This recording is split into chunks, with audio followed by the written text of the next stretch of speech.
Olá, Deus te abençoe. Que bom, estamos juntos para mais um Papo Teológico. O Papo Teológico é um programa da Igreja Missionária Evangélica Maranata e do Instituto Bíblico Maranata, o IBM. Se você não conhece o IBM, nós temos algumas unidades em nossas igrejas e você pode fazer um curso médio de teologia para se aprofundar um pouco mais sobre a palavra de Deus. Hoje, com muita alegria, nós estamos aqui com o pastor Davi Martins, pastor da nossa igreja do Meier. Tudo bem, pastor? Seja bem-vindo. Tudo bem, pastor Assir? Muito obrigado aí pelo carinho do convite. Pastor Patrick, também um grande amigo. Bom estar aqui com vocês. Muito bem. E pastor Patrick Wimmer, pastor da nossa igreja na Tijuca. Tudo bem, pastor Patrick? Tudo bom, pastor Assir, pastor Davi. Prazer estar com vocês que estão conosco assistindo pela telinha. Espero que seja uma bênção. Muito bem, eu sou o pastor Assir de Jerônimo Júnior, sou pastor lá na igreja de Caxias. Hoje nós vamos falar sobre um tema muito importante. O tema do nosso papo teológico é Atos, um livro para hoje. E nós queremos discorrer justamente sobre como entender melhor o livro de Atos, como aplicar o livro de Atos para a realidade da igreja nos dias de hoje. É importante falar sobre esse livro porque tem muitas lições nele para todos nós, para a Igreja de Jesus. Eu quero convidá-lo já a seguir a Igreja Maranata nas redes sociais. Você pode seguir lá no Facebook, no Instagram, você pode se inscrever no canal do YouTube e, aliás, você pode compartilhar esse vídeo com alguém para ajudar alguém a compreender mais sobre o que a Igreja Missionária Evangélica Maranata crê e também aprender um pouco mais da palavra de Deus sob essa perspectiva teológica que nós falamos aqui. Nós vamos iniciar, como sempre começamos, fazendo uma oração. Eu quero convidar o pastor Davi Martins para nos conduzir nessa oração, por favor. Vamos orar? Senhor, muito obrigado por esse privilégio de estarmos aqui conversando, discutindo acerca da Tua palavra. Nos orienta, nos abençoa, que seja um tempo produtivo, no nome de Jesus. Amém. Amém. Amém. Gente, lembrando, serão 2 programas, 2 partes para você entender melhor sobre o livro de Atos. Se você também tiver uma pergunta, coloque aí nos comentários e nós vamos procurar respondê-lo, tá certo? Minha gente, nós sempre começamos o Papo Teológico fazendo a seguinte pergunta: por que estudar esse tema? Por que decidimos fazer hoje um papo teológico sobre o livro de Atos? Eu queria começar com você, pastor Patrick. Por que nós precisamos estudar Atos? Bem, primeiramente eu creio que, creio eu, né, que por Atos fazer parte do cânon bíblico, por ser Bíblia Sagrada, né, por ser Escritura, que é a nossa norma de fé e prática, então, por si só, tem essa relevância, por ser Bíblia, né, e a Bíblia sempre é algo para nos inspirar e nos fazer caminhar com Cristo. Essa expressão ela é muito comum, né? Nossa norma de fé e prática. Nós estamos querendo dizer exatamente isso, que tudo que nós cremos, a nossa fé, a nossa norma de fé está na Bíblia. Está pautado nas Escrituras. E isso. Passa por Atos. Também, e isso. Como nós olhamos, e ali está o nosso foco de fé, isso se torna prática para nós. Ou seja, eu tenho que entender a Bíblia, eu tenho que entender Atos para poder praticar a fé corretamente. Isso. Correto? Por isso a relevância. O que mais, pastor Davi? Eu também poderia falar, pastor Assir, até no Meier, né, na Maranata do Meier, igreja que eu sou pastor, nós temos procurado ler alguns livros da Bíblia, né, com a igreja toda. Eu tenho aconselhado o povo ler o livro que ela quiser ler, mas a igreja ler junto. Eu tenho falado muito isso. Você estudar cada livro dentro do seu contexto. Isso é muito importante. Nada contra isso. Eu acho que nós cremos a mesma coisa nesse ponto. A pessoa pegar um versículo hoje, outro amanhã, mas isso não pode ser um hábito da pessoa. Estudar um livro da Bíblia, particularmente, né, assim como o livro de Atos, é muito importante para você entender o contexto todo.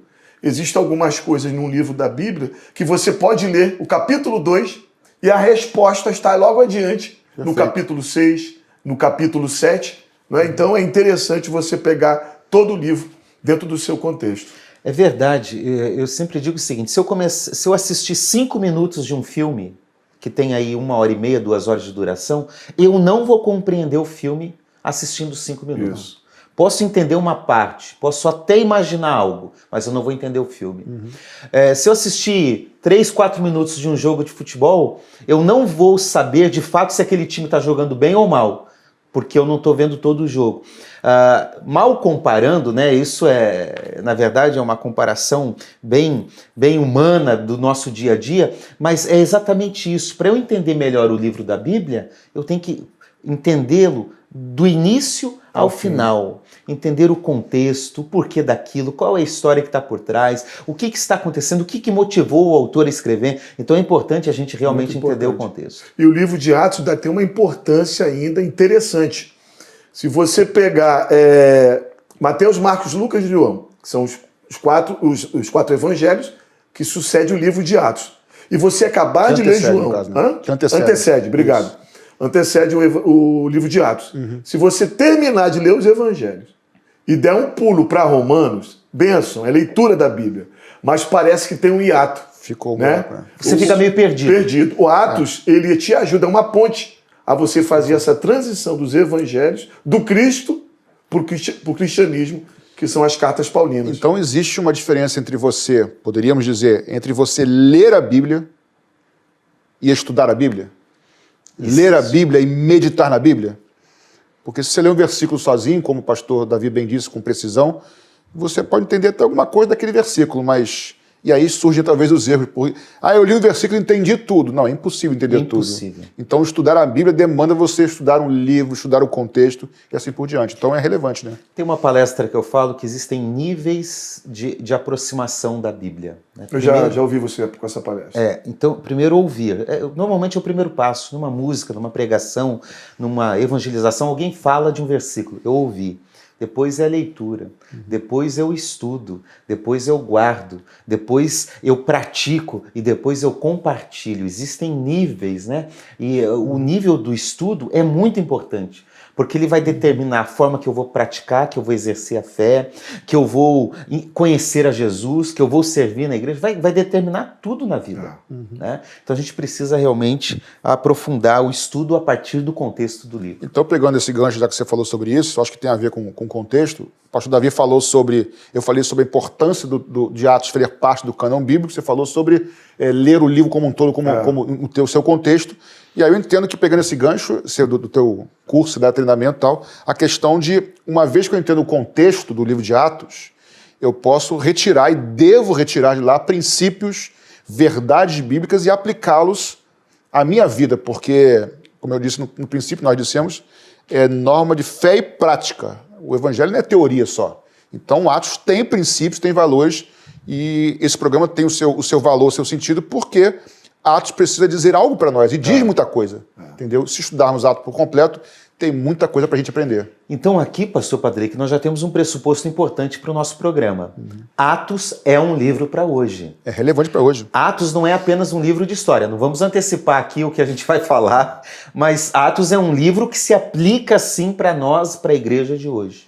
Tá, o fato de ter história não significa que não seja aplicável a nós hoje. Muito bem. O que mais, pastor Davi, que nós poderíamos entender como importante nesse estudo sobre Atos? Eu penso também que você pode, né, e deve, é um livro que nós cremos que faz parte do cânon, podemos trazer doutrinas para nós hoje, né? Se você vê, tem algumas particularidades do livro de Atos que abençoam a nossa vida para a igreja, que é teologia pura. Né? Em Atos, dá ali o início de Pentecostes, né, a descida do Espírito Santo, Atos capítulo 2. Nós temos diáconos hoje na igreja, por causa de Atos capítulo 6. Teve aquele problema com as viúvas, né? E foi levantado os diáconos pela primeira vez. A maioria das igrejas evangélicas do Brasil, do mundo talvez, levantam diáconos por causa de Atos 6.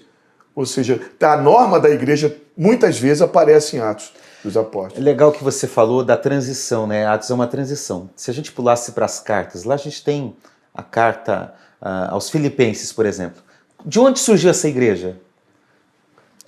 A gente precisa ler Atos para ver onde tem essa origem. Né? Então, ali a gente tem uma perspectiva de implantação de igreja. Como implantar uma igreja? Como começou isso? Como começou? Então, veja que realmente existem alguns princípios que são exclusivos do livro de Atos. Do livro de Atos.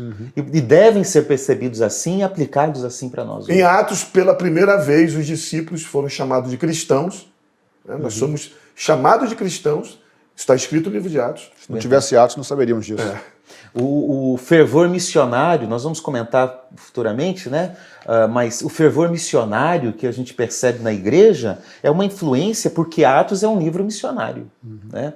Então, realmente, isso é muito importante. O que mais, pastor Patrick? Bem, eu acho que, na verdade, acho que é isso. É porque o estudo de Atos, como qualquer livro das Escrituras, faz parte do estudo teológico. Então, assim, eu acho que é pertinente, válido e tem a sua importância como qualquer livro. Então, vamos aprofundar. Faz parte do campo da teologia bíblica, né? Onde você Novo analisa Testamento, livros da obviamente. Bíblia, Exatamente. teologia do Novo Com Testamento, certeza. você pode analisar. Já que você falou em teologia, a grande parte da teologia do Novo Testamento foi escrito por Paulo e a conversão de Paulo se dá em Atos. É Isso dá em verdade. Atos, né? A Exatamente. conversão do teólogo está ali.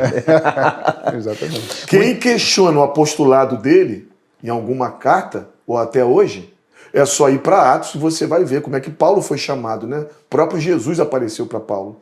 Verdade. De uma forma cinematográfica, né? Que revelação. Nós estamos falando desse programa, né? Aqui em meados do ano de 2021. Eu assisti recentemente o Paulo Apóstolo de Cristo. Não tinha assistido ainda. Tá nas plataformas aí, nas principais, né? E que belo filme. Que coisa Não vi ainda, maravilhosa. não. Bom filme, Vale bom a filme. pena. Qual o nome? Paulo Apóstolo de Cristo. Vale a pena assistir. Agora, por que nós estamos falando com muita calma, muito detalhe sobre a importância de Atos?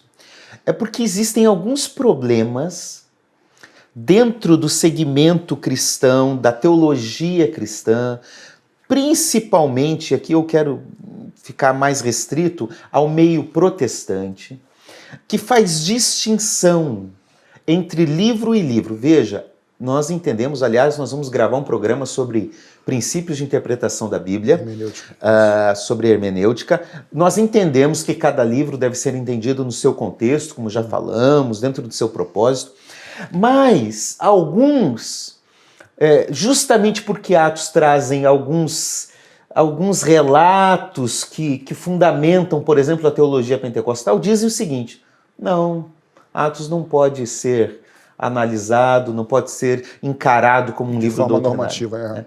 Então, eu poderia dizer, pastor Patrick, que nós temos alguns problemas, né, que precisam ser... Quando você diz nós, é que existe no nosso meio, assim, no nosso meio cristão, Não quer dizer que seja nosso especificamente, tá certo?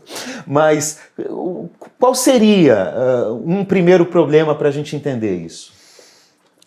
Vamos lá. Primeiro seria aqueles que, ao lerem Atos, né, o literarismo, que assim, aqueles que leem Atos de forma literal, no sentido, não de buscar o significado literal, que isso é uma coisa distinta, mas é uma corrente que lê Atos e o literalismo é tão a letra que... Ao pé da letra. Que ele cria doutrinas literais. E um dos princípios de interpretação bíblica que a gente vai fazer no outro programa é você não fazer doutrina em cima de um texto isolado. Você precisa de analisar escritura com escritura, mas isso é para um outro assunto. Mas então essa leitura literal, no sentido de criar doutrinas no livro de Atos através de narrativas, isso é um erro e é muito perigoso. E, aliás, não é só um problema para Atos. Não, né? para a Bíblia toda. Para toda a Bíblia. Isso. Pessoas que leem o versículo isolado, sem entender o contexto, fazem uma leitura literalista mesmo. E não entendendo que... Existem princípios, né? Isso, que existem princípios de interpretação. Isso também é bom, pastor, se me perdoe aqui, nós falarmos para quem está nos assistindo, muito interessante isso. Às vezes um pregador ou alguém que está ensinando com a Bíblia aberta, cita o texto das Escrituras e a pessoa está falando ali, está pregando a Bíblia. Ou seja, às vezes, muitas vezes, a pessoa está falando sobre a Bíblia. E não verdadeiramente a Bíblia. Foi o que Paulo disse. Exatamente. Né? Prega a palavra. É a exposição. Salmo 119 tem um verso 130, eu gosto muito. A exposição da tua palavra traz luz e entendimento. É texto com contexto. É isso mesmo. Pastor Davi, já que você está falando aí, o que seria um segundo problema que a gente poderia perceber nessa realidade da interpretação e da leitura de Atos? Além do literalismo, você falou, o liberalismo. Né? Ele pega uma narrativa e não tem aquela narrativa... só porque é narrativa, não aceita como se fosse para nós hoje como revelação. Eles anulam, na verdade, o sobrenatural, né? Isso. Anula o sobrenatural. Aquilo que Deus fez, uma cura, um milagre, não foi exatamente foi assim. isso. É apenas uma narrativa para tentar mostrar algo, mas não é aquilo de fato, né? Seria, de certa forma, o oposto do literalismo, no sentido de que curou, mas não curou. Derramou, mas não derramou. Não é bem assim, né? Não é bem assim. A Bíblia diz isso, mas não é bem assim. Tem um sentido espiritual, moral, mas não um aspecto Será real. que a gente poderia dar algum exemplo de algum texto de Atos? Não sei se eu peguei do literalismo e liberalismo. Literalismo, por exemplo, tem aquele texto que Paulo cura, Deus está abençoando Paulo, usando Paulo para curar, e aí ele diz que levava os lenços e aventais de Paulo, e os lenços aventais. O literalista crê que Paulo curou realmente, que Deus curou ele mesmo. crê, Sim. mas ele faz daquilo uma doutrina. Uma doutrina. Né? Agora todo mundo traz um lençol de casa que nós vamos orar Aí é por por lençol. isso que nós chegamos e muitas vezes o que está acontecendo Nos dias de hoje. nos nossos dias hoje. Isso aí. Né? A pessoa pega um texto isolado desse como outros, faz uma doutrina, faz campanha em cima disso. Aí o dito apóstolo, o dito bispo, vende uma peça de uma roupa, de um lenço e leva até a casa da pessoa e prova, ou seja, prova em cima de um texto. Isso acontece bíblico. hoje, repetindo, por quem faz, quem prega, quem ensina, quem pratica isso, por não respeitar os princípios de interpretação bíblica. E eu já quero deixar para você já, né, pastor Assi, se eu puder fazer isso, eu estou fazendo já, se não puder, você me corta aqui, ó, ao vivo aqui, para o próximo programa que eu faço. O próximo, talvez, o segundo programa, eu falo sobre isso, sobre interpretação bíblica. Talvez um dos mais importantes que a gente vai gravar aqui, porque assim, se você tem princípios errados, a construção toda é errada depois. E aí tem o que está acontecendo hoje, né? Tanta coisa errada. Você usou o exemplo do literalismo, Do que eles liberalismo. creem. Eles creem. Já o liberalismo, nesse mesmo episódio, eles diriam que, na verdade, não curou tanto assim. Não foi realmente por meio do Dorcas lençol. não ressuscitou. Exatamente, entendeu? O coxo não era coxo. O coxo não era coxo. Ele estava só com problema na perna, mas de fato não era coxa. Enfim, vai usar algumas coisas. Mas tem mais, né, pastor Cia? Tem mais. Tem mais. Aí tem um terceiro grupo que eles vão crer no sobrenatural, ou seja, realmente o Espírito Santo foi derramado, realmente houve a cura. Procura interpretar corretinho. Procura não desrespeitar os princípios da hermenêutica, que é o tradicionalismo, que é o terceiro. Então, literalismo, o segundo, liberalismo e agora o tradicionalismo. Então, ele já crê no sobrenatural, ele já crê no método de interpretar a Bíblia direitinho, só que ele vai desconsiderar que aquele evento, ou aqueles eventos, ou aquelas práticas possam ser contemporâneos, possam ser para nós hoje. Aquilo foi só para um momento específico da história, só para aquele povo, e não conseguem ver que aquilo não é só para aquela época. E tem meios de interpretar a Bíblia que nos mostram porque que não é só para aquela época, que é para hoje. Quem é, pastor Assi? Esses que seguem muito essa linha? São aqueles, por exemplo, nossos irmãos. Eu chamo de irmãos, são irmãos, tá? Nossos irmãos, por exemplo, reformados, são cessacionistas, não creem na atuação do Espírito Santo hoje. Eles reconhecem esse sobrenatural na época dos apóstolos, mas foi só para aquela época. Nós, com todo amor e respeito, pensamos diferente, entendemos que é para hoje, e ao longo desses nossos 2 vídeos vamos falar sobre isso. Né? Eu queria acrescentar, se pastor, se me permitir, já pedi, né? Igual você.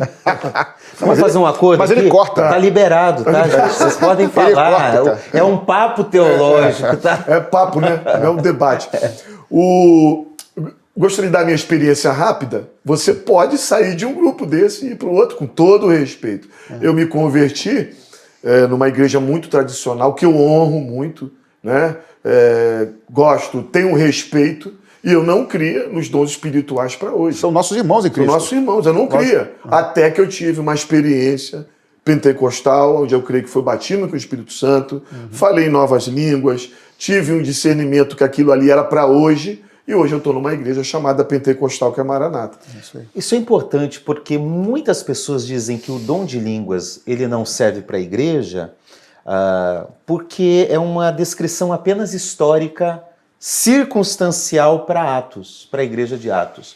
Alguns até dizem que não é línguas estranhas, né? Dizem que tudo bem que Atos 2 deve ser interpretado diferente de outros textos, que tem lá em Atos mesmo, Atos 8 10. Atos 10, 19, né?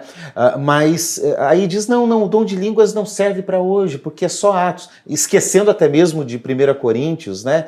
12, 14, cartas de Paulo, nas cartas de Paulo.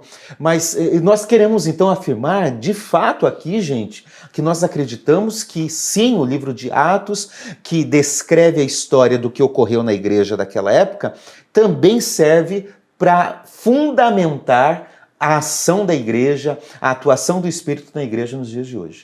Com Basicamente certeza. isso. Com certeza. Então, nós discordamos dessas três posições.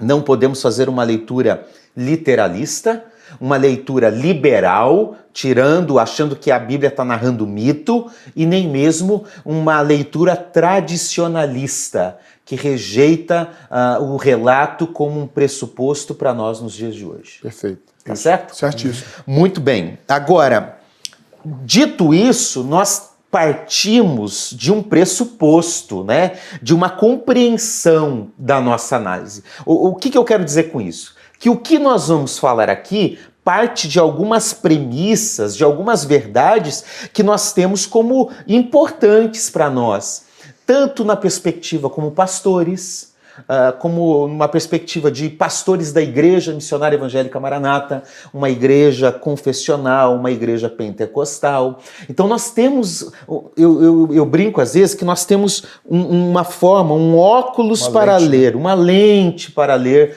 o mundo. Então nós temos esse pressuposto, tá certo? E a nossa análise partirá disso. Na verdade, pastor Assir, todo mundo tem. Todo mundo tem. Querendo ou não, você tem lentes que você enxerga a vida, que enxerga... Inevitável isso, né? Japiaçu, que é um escritor, um cientista, ele diz o seguinte: não existe neutralidade. Não existe. Não existe, né? Todo mundo tem uma história, uma bagagem, um aprendizado, uma leitura que vai levar na hora de interpretar um fato. Né? Exatamente.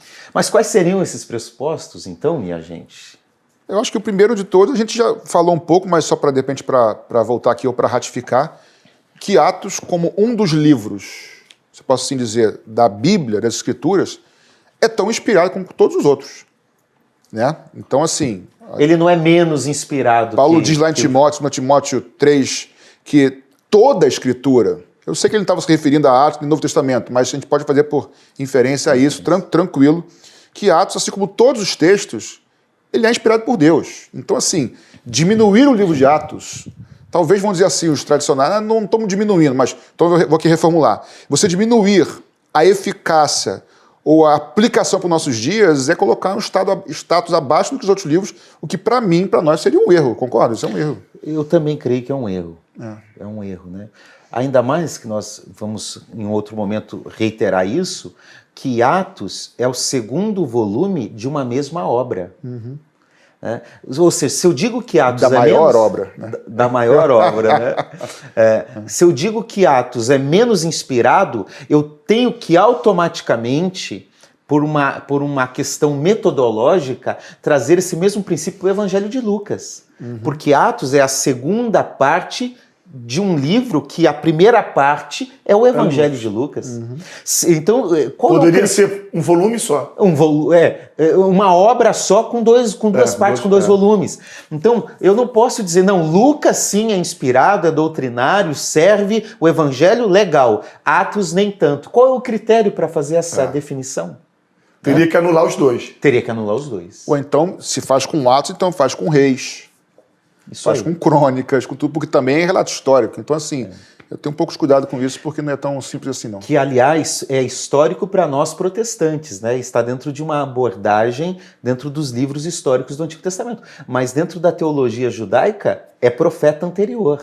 Exatamente. É livro profético. Exatamente. O pastor Ayrton, uma vez aqui Muito no programa, colocado. ele disse o seguinte: imagine Jesus na cruz citando os salmos e alguém chegar e dizer assim, não pode dizer não, errado. porque é poético. O senhor está errado, muda esse negócio aí. E é uma verdade, né? Então as pessoas... Isso é classificação, né, gente? É claro, uma classificação conteúdo é humana, inspirado. teológica, não é inspirada. É uma forma de tentar entender. E, aliás, eu fico muito feliz quando eu vou percebendo que as obras mais recentes no campo da hermenêutica, da interpretação da Bíblia, são contrárias a essa afirmação que se tinha até poucos anos atrás de que Atos é um livro de segunda categoria, apenas narrativo, apenas histórico. Né? Os os hermeneutas de hoje estão dizendo, não, Atos é um livro importante Com que deve ser certeza. traduzido. Ou seja, o aspecto descritivo não elimina o aspecto- normativo. Isso aí. Isso mesmo, isso mesmo. Ele é histórico, mas ele traz também alguns princípios e algumas normas. De norma para nós. Pastor Assi, vou inverter aqui, vou fazer uma pergunta agora para ajudar, porque ele citou de descritivo e normativo. Tem gente que não sabe o que é isso, assim. O que seria isso? Sim, é muito bom. É importante a gente entender que tem livro da Bíblia que descreve uma história, que descreve um fato. Não quer dizer que aquilo seja doutrina. Por exemplo, Paulo cita na primeira carta aos Coríntios sobre um batismo de mortos que era realizado naquele contexto. Ele está descrevendo só. Ele está descrevendo, ele não está falando façam. Né? Não se pode interpretar isso como uma doutrina como os mormons fizeram, por exemplo. Eles fazem o batismo pelos mortos baseado nesse texto. Então, eu não posso. Tá? Agora, normativo é uma norma, é uma ordem, é um imperativo, é uma doutrina que serve para nós. Estaria correto, então, afirmar Atos capítulo 5. Tem a história de Ananias e Safira. O próprio Pedro vai falar que o diabo colocou no coração de Ananias enganar o Pedro. Então, isso é uma descrição de uma história. Ananias e Safira estavam na igreja primitiva, foram entregar uma oferta até os pés dos apóstolos. Isso aí é uma descrição. Uma descrição. Mas eu poderia falar que é uma norma quando eu digo que a norma da igreja é viver em santidade. Estaria correto? Não mentir. Ali mentir. existe um princípio O moral. princípio é válido. O princípio está ali. Né? E quando eu olho para um texto que eu tenho que tirar os elementos que são apenas narrativos, históricos, eu tenho que entender qual é o princípio moral que está ali. Mas aí, olha só, a gente afirmou agora, você e eu junto, Assi, que é um princípio, mas não porque pegamos só esse texto e tiramos o princípio. Verdade. Boa. Nós pegamos esse princípio porque com outros textos bíblicos que ratificam, que confirmam que a vida de santidade, que falar a verdade, aquele que mentia não minta mais. Então, assim, são inúmeros textos. A doutrina não pode ser feita só em cima desse tipo de ato. Claro. Tá? Então, assim, um dos desafios é entender o que é descritivo e o que é normativo. Por sua vez, eu não posso criar uma doutrina que todo mundo que mente na hora de dar oferta vai morrer. Ih, não tinha mais ninguém. Senão, Irmão, se você não deu afeto, olha o que aconteceu com Ananias e Safira. não posso criar uma doutrina não pode. nisso, porque é uma descrição de um fato histórico ocorrido no passado. Eu acho que ficou claro. claro. Né? O que mais a gente poderia entender aqui como um pressuposto para a nossa análise nessa conversa? Quer falar? Eu acho que assim, como em Atos vou usar a palavra aqui, fundação da igreja, não é fundação a palavra correta, mas o início do trabalho, do exercício do ministério da igreja, ela vai se expandindo, vai crescendo. Então fala muito também sobre essa relação eclesiástica, né? Os ministérios vão surgindo e tal. Então eu creio que serve de exemplo para a gente, se aplica a gente. A dependência do Espírito Santo, você vê por todo o livro. Alguns preferem falar, né? Ao invés de Atos dos Apóstolos, Atos do Espírito Santo, através da vida dos apóstolos. Acho que é muito importante essa dependência do Espírito Santo. A igreja marchando em oração. A missão muito bem fundamentada no livro. Ou seja, a igreja primitiva, torna-se, de certa forma, referência para a gente. É isso. Parênteses aqui, referência não é sinônimo de que... Referência no sentido de que Perfeito. eu olho... Perfeito, eu olho e aprendo com. E a gente aprende até com os erros. E a Bíblia é um livro maravilhoso porque, sendo um livro com proposta religiosa, ela não quer mostrar só a perfeição. Não, ela mostra erros. Ela mostra os erros dos personagens, né? E os grandes personagens da história bíblica erraram.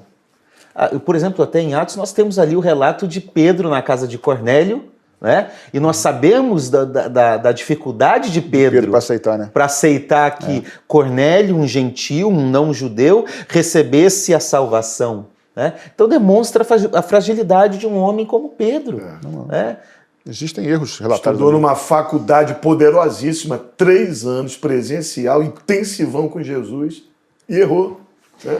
Uma pequena divisão entre Paulo e Barnabé. Isso é bom destacar porque a gente tem a tendência de pegar os personagens, ou as personagens, melhor dizendo, bíblicos, e achar que eram perfeitos, que não tinham erros, mas esses eram homens como nós, sujeitos a erros, né?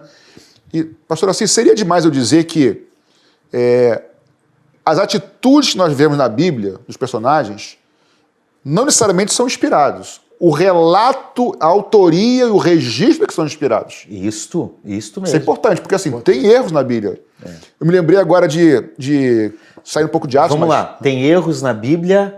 Tem erros relatados na Bíblia. Isso. De homens, né? De homens. Não, ratificando Erros você falou. relatados. Exatamente. Né? Senão, não tem erro de registro. Senão vão cortar o teu vídeo, vão pegar só essa frase Não, e vão dizer pastor. E o pior que eu já falei e pode cortar assim mesmo sem corrigido. Quem quer cortar, vai cortar mesmo com a correção do assim, não tem problema nenhum. Mas tem erros relatados na Bíblia. Como, por exemplo, tem acertos ditos na boca de falsos profetas, por exemplo. Sim. Eu me lembrei agora, nada a ver, mas tem um pouquinho a ver. O texto que diz que Deus não é homem para que minta, acho que é Números 23, se não me engano, algo desse tipo. Deus não é homem para que minta. Mas aquilo é da boca de Balaão, se eu não estou enganado. Se eu estou enganado, é da boca de Balaão. Eu não lembro disso. Posso estar enganado, mas não é. Aí você fala, opa, mas como é que pode? Mas aquilo é uma verdade bíblica. Por quê? Porque existem outros textos que vão embasar essa verdade.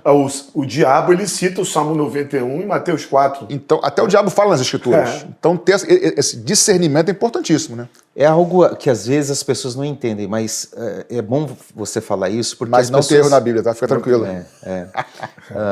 Que as pessoas dizem assim, o autor é inspirado. Não, a Bíblia não dá a conotação de que o autor é inspirado. Né? Quando a Bíblia diz, Timóteo diz, 2 Timóteo 3, 16, 17, toda a escritura é inspirada, o termo inspirado ali está se referindo à escritura, é a escritura que é inspirada. E o termo inspirado ali é theopneustos. Tel, Deus, pneustos, sopro. Ou seja, a inspiração é que sai da boca de Deus, é Deus que soprou, é Deus que falou. Né? O Champlin diz, é a bafejada de Deus, é o sopro de Deus que está saindo ali. Então é a escritura que é inspirada. Pedro diz que homens falaram da parte de Deus, não é da parte deles. Não é que um dia eles acordaram, olharam o sol, que lindo, estou inspirado e vou escrever as escrituras. Não é isso. É Deus que é o agente principal da ação. Né? E em cima disso, quando a descida do Espírito Santo, Pedro, para explicar a descida do Espírito Santo, é interessante até essa coincidência, né? Atos 2, ele chama a vida o Joel capítulo 2. Né? E isso é o que está escrito na Escritura. É a Escritura se cumprindo isso. Né? Ele está dizendo em Atos 2, que está se cumprindo em Joel 2. Sim, é isso aí. E aí entra o princípio da Escritura, interpreta a Escritura. Perfeito. Ajuda a entender a Escritura. Né? Muito bem, gente, vamos caminhar para um outro momento que eu acho que é importante. Toda a Bíblia de Estudo tem lá nas primeiras páginas algumas informações importantes para nós. Como nós estamos falando de um livro da Bíblia, é importante a gente ter essas informações. Por exemplo, quem é o autor do livro de Atos? Vale a pena dizer, o livro não diz quem é o autor. Está explícito isso. Não está explícito, como muitos livros não estão, né? Alguns livros a gente sabe, como alguns livros o próprio Paulo diz, olha, sou eu, Paulo, que estou falando, mas aqui a gente não sabe, por meio de uma leitura do livro, quem é o autor. A gente só consegue descobrir quem é o autor por meio do que a gente chama da tradição da igreja, da história da igreja. Né? E a história da igreja, já no segundo século, ali no ano 180, por exemplo, nós temos relatos de Irineu, que era um bispo de Leão, considerado um pai apostólico, um dos grandes líderes da história da igreja. Ele atribui o livro de Lucas, o livro de Atos, melhor dizendo, a Lucas. Né? E não só ele, outros pais da igreja, outros comentaristas, historiadores vão fazer a mesma referência. E é interessante a gente perceber que Lucas é o único autor, a gente não sabe quem é o autor aos Hebreus, mas pelo conteúdo dá para imaginar que ele era um judeu, sem dúvida, né? Não foi Paulo. Né? Provavelmente não. Provavelmente não, tá? Mas o Atos e o Evangelho de Lucas são os únicos livros escritos por não judeus, por gentios, né? Alguns acreditam que Lucas era da Antioquia da Síria. Né? Então veja que é um fato interessante, porque é uma percepção do que Deus está fazendo sem as lentes do judaísmo. Né? Isso é muito interessante. Então, vamos lá. Se Hebreus, nós cremos que Hebreus não foi um escrito paulino, se você somar, eu não sei, estou perguntando, se você somar Lucas e Atos... É praticamente 25%, um quarto do Novo Testamento, não é isso? Por aí? É isso mesmo. Então é um tamanho maior do que as cartas de Paulo. Sim, em termos de conteúdo, Lucas, Atos, dá maior do que as cartas de Paulo. Então veja que a gente tem um importante referencial bíblico, prático, doutrinário para nós. E não só isso, né? O próprio texto lá, embora o texto não diga, pastor Davi, que Lucas não se revele como o autor no próprio texto, mas a partir do capítulo 16, o autor, que até então não sabia que era Lucas, enfim, não sabia, ele começa a dizer nós, ou seja, como alguém que participa das viagens missionárias, participa daquela vivência da igreja, né? Isso é interessante. Isso mesmo. E ele vai até o capítulo 28, e ele faz uma interrupção na narrativa, né? Por isso a gente pode entender também quando esse texto foi escrito. Porque existem elementos da história que está em Atos que vai mostrando qual é o período. Por exemplo, parece-nos que o contexto aqui ainda não teve um incêndio em Roma, no ano 64. Então, antecede. Porque um evento como esse, em que os cristãos foram acusados de causar um incêndio, estaria narrado aqui. Né? Então, a gente percebe que isso aqui deve ser entre o ano 62, 63 depois de Cristo, e que Lucas está ali. Eu gosto quando Paulo diz para Timóteo, só Lucas está comigo. Né? Lucas foi um grande companheiro de Paulo, fez a diferença na vida desse homem. E é importante a gente falar do relato, né, para linkar um com o outro, que tanto o evangelho de Lucas quanto Atos começa ele falando sobre Teófilo, né? O destinatário, né? Destinatário. Vamos ler então esse isso texto? É importante. Vamos ler esse texto? Lucas capítulo 1, tá na mão aí? Versículo 1 Eu estou com Atos. a 4. Você abre aqui Lucas 1. Abre Atos 1 porque ele dá uma continuidade aí no início. Você quer Lucas a o quê, ler os pastor dois Cir? textos. Lucas 1, de 1 a 4. Lucas 1, de 1 a 4. Eu vou ler na versão Nova Almeida Atualizada, tá? Lembrando, gente, Lucas e Atos compõem uma obra em 2 volumes. Por isso a gente tem que ler os dois de uma forma conectada aí, tá? Vamos lá, Lucas capítulo 1, a partir do verso 1, na Nova Almeida Atualizada, diz assim: visto que muitos já empreenderam uma narração coordenada dos fatos que entre nós se realizaram, conforme nos transmitiram os que desde o princípio foram deles testemunhas oculares e ministros da palavra. Segura aí. Muita gente está escrevendo sobre o que Jesus fez, sobre o que a igreja fez. Segundo, o que está sendo escrito está sendo comparado com as testemunhas oculares, com os apóstolos que andaram com Jesus. Exatamente. Olha que detalhe histórico. Que relato importante. Né? É um relato cuidadoso que Lucas faz. E ele vai dizer no verso 13, igualmente a mim pareceu bem, fazendo a mesma coisa, né? Depois de cuidadosa investigação de tudo desde a sua origem e dar-lhe por escrito, excelentíssimo Teófilo, uma exposição em ordem, para que você tenha plena certeza das verdades em que foi instruído. Então ele vai dizer... Coisa rica, né, cara? Cara, esse início do Evangelho de Lucas é maravilhoso, né? Rico, né? Porque a gente percebe o cuidado, a diligência que Lucas teve para escrever esse texto. É um texto cuidadoso, pensado, investigado, cuidadosa investigação, ele diz, né? Olha o detalhe disso. E aqui é importante a gente fazer uma referência, pastor Patrick e pastor Davi, ao destinatário. Para quem que Lucas escreve o Evangelho e o livro de Atos? Aí ele chama de excelentíssimo Teófilo. Teófilo. A gente não tem certeza de quem é Teófilo. Alguns acreditam que Teófilo era um importante personagem dentro do Império Romano, da administração romana. Provável, De repente, um novo convertido que precisava ter um relato. Era como se Lucas estivesse fazendo um discipulado. Olha, aconteceu isso, explicando quem é Jesus e o que era a igreja. É uma possibilidade que Teófilo, então, fosse um personagem real. John Wesley diz, inclusive, que por Lucas usar excelentíssimo, né, esse título, cargo, né, o título, é um cargo, uma função, uma autoridade. Descreve que era uma pessoa real. Por sua vez, tem gente que diz não. Teófilo é só uma forma de figurada para se referir a todos aqueles que são que andam por causa do nome, na verdade, Teófilo, no caso. Isso, Tel, Deus, filo, amigo, né? Então, um amigo de Deus. Então, a todos os que são amigos de Deus poderiam ser os destinatários últimos desta A primeira carta. opção me parece um pouco mais Mais provável, razoável. mais razoável, entendeu? Mas seja uma ou outra, eu acho que não anula, penso que não anule o conteúdo, né? Agora, o fato é que ele diz assim, para que você, no caso Teófilo, tenha plena certeza das verdades em que foi instruído. Isso. Então é para ratificar as verdades, na verdade, né? Bem legal isso. E como a gente está falando que uma obra é só com 2 volumes, se você parasse em Lucas capítulo 1 e lesse Atos capítulo 1, versículo 1, também daria certo. Né? Eu estou lendo na Nova Almeida Atualizada também, né, em homenagem ao pastor Assir. Escrevi o primeiro livro, ó Teófilo, ou seja, esse aqui é o segundo, tem um primeiro livro, que nós cremos que é Lucas. Ele cita a mesma pessoa e ele usa o verbo também relatar aqui. Relatando todas as coisas que Jesus, eu acho linda essa frase, começou a fazer e ensinar.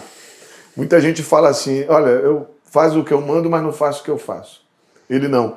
Relatando as coisas que Jesus que Lucas já descreveu no seu evangelho, começou a fazer e a ensinar. Ou seja, ele usa, parece que a mesma linha de raciocínio, a mesma linha de escrita. Eu acho muito lindo isso. Eu estou me lembrando agora de uma coisa que eu li, comparando Atos com o Evangelho de Lucas, mais de 50 vocábulos são repetidos em Lucas e repetido em Atos, e nenhum outro evangelho repete. Uma autoria, né? A ênfase no Espírito Santo, né? A ênfase, nós vamos falar isso. depois, a ênfase no Espírito Santo, ela é restrita a Lucas, tanto no Evangelho quanto a Atos. Né? Muito bem, gente. Então já entendemos quem é o destinatário. E qual é o propósito da escrita do livro de Atos? Em primeiro narra a história da igreja, os primeiros, talvez 30 anos da igreja. Quando eu digo narra, não é que se torna apenas uma narrativa, mas é uma narrativa histórica, na verdade, né? Sim. Narra, e dentro dessa narrativa dos 30 primeiros anos da igreja, aí existem, vou dizer inúmeros, mas talvez inúmeros mesmo subpropósitos ou propósitos, como, por exemplo, já foi citado pelo pastor Davi, o próprio Espírito Santo, a descida do Espírito Santo, a capacitação do Espírito Santo, o poder do Espírito Santo, a voz do Espírito Santo. Esse é um dos motivos, um dos centrais, né? Junto com missões, né? Muita coisa. Destacar a obra missionária, né? Aqui a gente pode falar das ênfases, então, que nós vamos percebendo, né, pastor Davi? Quais as ênfases que Atos vai apresentando aí e como parte de um propósito secundário dessa intenção da escrita? A missão da igreja, o crescimento da igreja, você vê a igreja crescendo, uma coisa boa para a gente trazer para os dias de hoje também, pastor Assir. E quem está nos assistindo, às vezes a gente fica preocupado, meu Deus do céu, a igreja está precisando disso, a igreja está precisando daquilo, nós estamos sendo perseguidos. Ninguém parou a igreja, né? A igreja, quanto mais era perseguida, mais ela crescia. Eu ouvi o pastor que nós admiramos muito, amigo da nossa igreja, amigo do nosso pastor presidente, os que eu vou falar, eu vou citar o Hernando Dias Lopes, né? É bom a gente falar algo e citar a fonte. O pastor Hernando Dias Lopes falou uma coisa interessante, a estratégia do diabo para paralisar a igreja. Aí ele cita 3 textos, um depois do outro, Atos 4, 5 e 6. Né? O que não pode parar a igreja? Perseguição. Atos 4. É algo que vem de fora para dentro. Do sinédrio contra a igreja. Isso. Paulo e João são usados para curar o coxo. Pedro e João. Desculpa, Pedro e João são usados para curar o coxo, o Templo Formosa, e eles começam a ser perseguidos, né? Presos. Então é perseguição, de fora para dentro. Atos 5 é uma infiltração. Não para também a igreja, um pecado de dentro da igreja. Muitas vezes a perseguição é de fora para dentro, outras muitas vezes o diabo coloca, né? Falta de santidade, mundanismo, mentira, pecado. Isso também é descoberto em Atos 5. Então perseguição, infiltração, e Atos 6, uma coisa muito interessante que Hernando Dias Lopes fala, é distração. Né? Muito legal. Quando é levantado, né, os diáconos, a igreja ali estava um pouco distraída pelas viúvas dos helenistas que começaram a reclamar. Então os apóstolos não ficaram distraídos. Quando viram um problema, o povo está reclamando à toa. Não. Outra coisa, vamos trazer mais trabalho para a gente. Também não. Vamos descentralizar isso. Eu senti algo forte no meu coração que não está no escrito, eu queria falar para a gente pessoal. Porque o pastor Davi está falando sobre... Você perguntou sobre ênfase, e eu citei a ênfase do Espírito Santo. E você falou da ênfase do relato da perseguição contra a igreja. É. Então nós temos perseguição contra a igreja e o Espírito Santo dando escape, capacitando. Irmãos, a igreja vai ser perseguida no final dos tempos, não tem como. E eu não acredito, com todo o meu coração, e eu falo isso querendo de Deus, que Deus vai largar a igreja no meio do caminho por uma perseguição. Sempre na história que houve perseguição, sempre houve sustento do Espírito Santo. Sempre. Sempre. E no fim da história vai ser igual. Não sei como, mas Deus vai sustentar o seu povo. Amém. Se vão voltar a acontecer sinais e prodígios ou não, uns vão crer que sim ou que não, eu creio que sim, mas eu quero dizer para você de coração, Deus, quando as coisas apertam para a igreja, se o meu povo que chama para o meu nome orar e buscar o Senhor, o Espírito Santo vai se manifestar e vai sustentar. Então, assim, voltando, Atos dos Apóstolos é uma ênfase de perseguição, ou melhor, é uma ênfase do relato de perseguição? Mas também mostrando que Deus, no início da história, não largou a igreja e no final da história não vai largar a sua igreja. Então, assim, é aplicável para nós hoje, Atos? É aplicável para nós. Isso, é aplicável. E é bom entender, pastor Patrick, que esse sustento vem mesmo no momento de dificuldade. Vem. Porque Atos 7 começa o relato sobre Estevão. E aí nós temos o primeiro martírio. E não veio Mas dizer, Deus não o abandonou. E não veio dizer porque a igreja era perfeita, porque não era perfeita. Não era. Não era. Então, Atos 7 nós temos Estevão ali pregando, depois sendo martirizado. Atos 12 nós temos Tiago morrendo ao fio da espada, mas Deus livrando Pedro da prisão, que também iria ter o mesmo tipo de morte. Então, veja o sustento de Deus nisso tudo. A gente está antecipando já o segundo programa. Vocês estão mas depois a gente vai... Não. Muito mas sabe por quê? Por exemplo, você falou de ênfase. Vamos imaginar que não houvesse o livro de Atos, tá? Já que ele é só narrativa. Como é que seria o respaldo para pessoas que estão sofrendo hoje? Não são pessoas que estão em pecado sofrendo, são pessoas que são fiéis a Deus, talvez como você. Perseguição legítima. Legítima. Perseguição por causa do Evangelho. Do Evangelho. Aonde que ela vê isso como... Porque, Jesus falou realmente, no mundo tereis aflições, mas tem de bom ânimo e tal. Mas em Atos você vê outros irmãos sofrendo por causa do Evangelho. E isso nos dá chancela para dizer, eu posso estar... E hoje, estamos gravando isso hoje, não sei nem que dia é hoje, tá? Mas hoje teve uma reunião pastoral em que nosso reverendo pastor Assir nos trouxe uma devocional, que nada a ver com Atos, e ele falou que o melhor lugar para estarmos é nas mãos do oleiro, na mão do pastor. Não foi isso, pastor Assir? Isso mesmo. Então, assim, pode ter perseguição, pode ter luta, mas aonde nós veríamos de prática isso se não tivesse Atos, por exemplo? Seriam muito poucos os exemplos. E Atos nos mostra que é possível a gente ser fiel, é possível a gente viver em santidade e ainda assim, e por esse motivo, ter adversidades e lutas, mas o Espírito Santo nos sustenta até o fim. Atos 9:16. Conversão de Paulo. Eu vou mostrar para você, Paulo, o quanto importa sofrer pelo meu nome. Isso aí... Isso que é um chamado, né? Isso aí não tem nada a ver com as teologias que são pregadas hoje de forma geral. Não tem a ver, porque é o pare de sofrer, você não está em pecado. E, cara, foi o primeiro chamado do Paulo, já sabendo que ele ia... Né? E outra coisa interessante, você falou de perseguição... hoje a gente é perseguido, muitas vezes somos perseguidos porque não damos testemunhos e colocamos isso na perseguição do Evangelho. Atos dos Apóstolos são perseguidos porque estão anunciando a Cristo, sendo santos e, melhor ainda, eles se alegram por isso. Eles não murmuram. A Bíblia fala que eles não se achavam dignos de sofrer afronta por causa do nome. Jesus fala, regozijai-vos e exulteis quando por minha causa vos injuriarem, mentirem, disserem todo mal contra vós.